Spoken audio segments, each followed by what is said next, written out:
5 ऐसी चीजें जिससे आपका दिन और कोशिश करें तो आपकी जिंदगी भी संवर सकती है। सबसे पहला, अगर आपको अपना मिजाज यानी कि मूड को ठीक करना है तो उसका सबसे अच्छा उपाय है एक्सरसाइज। दूसरा, अगर आपको अपना डिसीजन पावर और कंफ्यूजन का लेवल ठीक करना है तो उसका सबसे अच्छा उपाय है मेडिटेशन।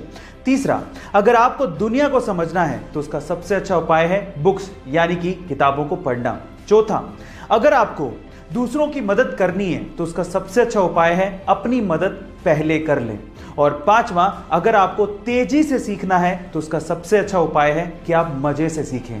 गाइस, आपको ये पांचों सुझाव कैसे लगे कमेंट सेक्शन में जरूर लिखिएगा और ऐसे अमेजिंग वीडियोस के लिए शेयर, सब्सक्राइब एंड लाइक। मिलते हैं अगली वीडियो में। टोक्यो ओलंपिक 2020 में 12 साल बाद इंडिया के लिए गोल्ड मेडल जीतने वाले नीरज चोपड़ा पर पैसों की बारिश तो हो ही रही है, लेकिन इसके अलावा उनकी ब्रांड वैल्यू भी काफी ज्यादा इंक्रीज हो गई है। ओलंपिक में गोल्ड मेडल जीतना कोई छोटी बात नहीं होती और अपने इसी एक गोल्ड मेडल के दम पे आज नीरज चोपड़ा विराट कोहली को भी टक्कर दे रहे हैं। गाइस, नीरज चोपड़ा इंडिया के पहले ऐसे ट्रैक एंड फील्ड एथलीट बन गए हैं जिन्हें गैटोरेड पेप्सिको का एंडोर्समेंट मिला है। इसके अलावा बड़ी बड़ी कंपनियां उन्हें एंडोर्समेंट के लिए अप्रोच कर रही हैं। इससे तो एक कहावत याद आती है कि अगर आप अच्छा भागोगे तो लोग आपको जूते भी देंगे, लेकिन अगर आप ये कहोगे कि आप मुझे जूते दो फिर मैं अच्छा भागूंगा तो लोग आपको कुछ भी नहीं देंगे। गाइस, इसीलिए कहते हैं कि मेहनत करो और अपने दम पर वो सब चीजें पाओ जो आप चाहते हो। ऐसे अमेजिंग वीडियोस के लिए शेयर, सब्सक्राइब एंड लाइक। मिलते हैं अगली वीडियो में। मान लीजिए कि जिस देश में आप रहते हैं उस देश पर कोई दूसरा देश आकर या उसकी सेना आकर कब्जा कर ले तो क्या होगा।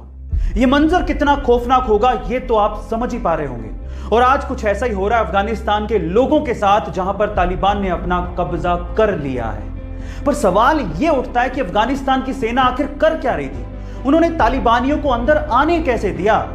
इस पूरे घटनाक्रम से मुझे एक बात तो समझ में आती है कि किसी देश की आंतरिक सुरक्षा के लिए उसकी आर्मी का मजबूत होना कितना ज्यादा जरूरी है। इसलिए कहता हूं कि सबसे पहले हमें अपनी देश की सेना को धन्यवाद देना चाहिए, जिसका जवान देश की सुरक्षा करने के लिए सरहदों पर सीना तान कर खड़ा हुआ है। जय हिंद की सेना। गाइस, ऐसे अमेजिंग वीडियोस के लिए शेयर, सब्सक्राइब एंड लाइक। मिलता है अगली वीडियो में।